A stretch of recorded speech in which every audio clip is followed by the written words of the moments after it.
j'ai eu beaucoup d'exemples de personnes que j'ai accompagnées qui ont dû vendre des Pinel, des montants très inférieurs pour récupérer leur argent. C'est la fameuse faille à exploiter, c'est vraiment le loueur meublé. Bonjour à tous et bienvenue à toi qui découvre ma chaîne YouTube. L'objectif est de te partager un maximum de connaissances sur l'investissement locatif. Et aujourd'hui, on va voir comment investir dans l'immobilier sans payer le moindre euro en impôts. C'est la promesse du jour, c'est parti. Alors quand on parle investissement immobilier sans impôts, on pense souvent au fameux dispositif Pinel. Pour rappel, le dispositif Pinel, c'est un dispositif français qui a été mis en place pour inciter les investisseurs à acheter des appartements dans des zones où il y a un déséquilibre entre l'offre et la demande, pour justement la combler et mettre sur le marché de nouveaux biens, en respectant des critères de performance énergétique et avec un plafonnement des loyers en échange d'une réduction d'impôts. Alors pour ceux qui me connaissent, je ne suis pas un très grand fan du dispositif Pinel pour la simple et bonne raison que les avantages fiscaux du Pinel se paient assez cher. En effet, pour obtenir cette réduction d'impôt, on va devoir plafonner son loyer à un montant maximal et également de l'achat et de la revente.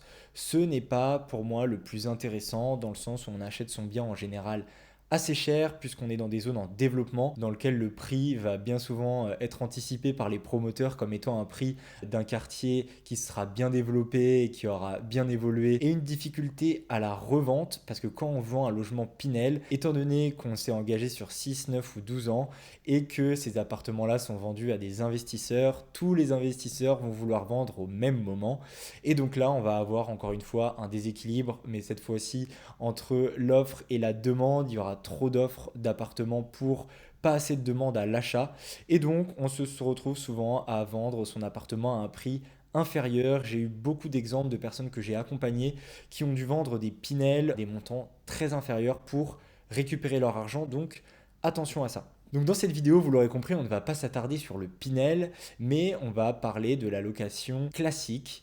Et oui, on peut acheter un appartement ou un bien immobilier, le mettre en location sans payer d'impôts.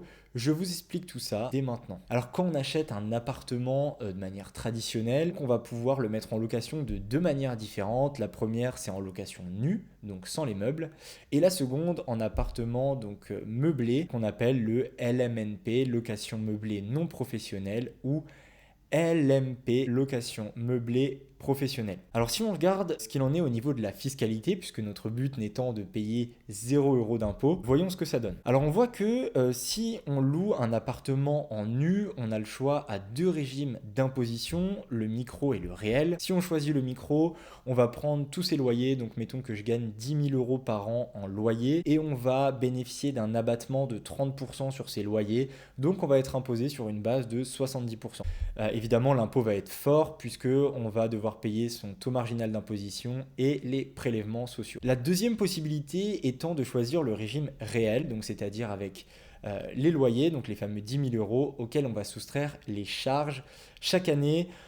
Le choix entre le micro et le réel se fait évidemment si vous avez beaucoup de charges et qu'elles dépassent les fameux 30% d'abattement. Évidemment, il faut choisir l'option au réel, mais on reste sur une imposition très forte. La deuxième solution, et vous l'aurez compris, celle sur laquelle on va s'attarder, c'est la location en meublé. Car la location en meublé ne va pas s'apparenter à des revenus fonciers, mais bien à des revenus industriels et commerciaux, donc à des fameux BIC, bénéfices industriels et commerciaux, qui s'apparentent aux résultats d'une entreprise. Pour ça, on a également deux choix, donc le choix d'utiliser le régime micro, qui va nous permettre d'avoir un abattement cette fois-ci de 50%, donc d'être imposé seulement sur 50% de ses loyers, à savoir les fameux 5 000 € dans mon exemple. Et l'imposition sera quand même bien diminuée, on arrive à une imposition, on va dire, moyenne. Et maintenant, le Graal, c'est la fameuse faille à exploiter, c'est vraiment le loueur meublé réel, donc c'est-à-dire choisir ce régime d'imposition qui va nous permettre, comme le ferait une entreprise, d'acheter un bien immobilier, de toucher ces fameux 10 000 € de loyer annuel, mais de retirer donc les charges réelles, comme sur la location nue, mais également l'amortissement comptable de votre bien. Et donc, vous allez pouvoir soustraire ces charges de vos revenus annuels. Donc, je gagne 10 000 €, mais j'ai un amortissement de 10 000 €. Donc, vous arriverez à un montant de 0 € de revenus. Et donc, d'un point de vue comptable, évidemment, vous n'allez pas payer d'impôt. C'est pas forcément évident à comprendre au premier abord, j'en suis conscient, mais c'est vraiment le mécanisme comptable de l'actif et du passif, des revenus et des charges qui vont vous permettre d'un point de vue comptable d'avoir ces fameux revenus et d'en soustraire les charges. Dans les charges, on peut avoir donc l'amortissement du bien comme je vous l'ai dit, les intérêts d'emprunt, mais également les travaux ou encore certaines pièces d'ameublement. Pour que ce soit plus clair pour toi, je te propose de regarder directement sur mon studio comment fonctionne ce fameux déficit foncier et pendant combien d'années je vais pouvoir en profiter. Alors comme on peut le voir ici sur mon studio à Paris, donc je touche 8340 € de loyer chaque année et comme on peut le voir ici, donc je paye évidemment des intérêts d'emprunt et j'ai également énormément de charges qui sont liées notamment aux travaux que j'ai fait pour le remettre en état et le rénover. Ici on peut donc voir l'amortissement, le fameux amortissement, donc c'est l'amortissement chaque année de mon bien qui va se répercuter au fil des années et qui va me permettre d'atteindre ce fameux déficit foncier de 16 366 €. Donc c'est comme si au terme comptable je perdais chaque année. Évidemment, ce n'est pas le cas concrètement, je ne perds pas 16 000 € par an, c'est évidemment qu'un terme comptable et l'État ne va pas me rembourser des impôts suite à ce déficit foncier. Mais heureusement, on va pouvoir l'étaler et le reporter sur la durée.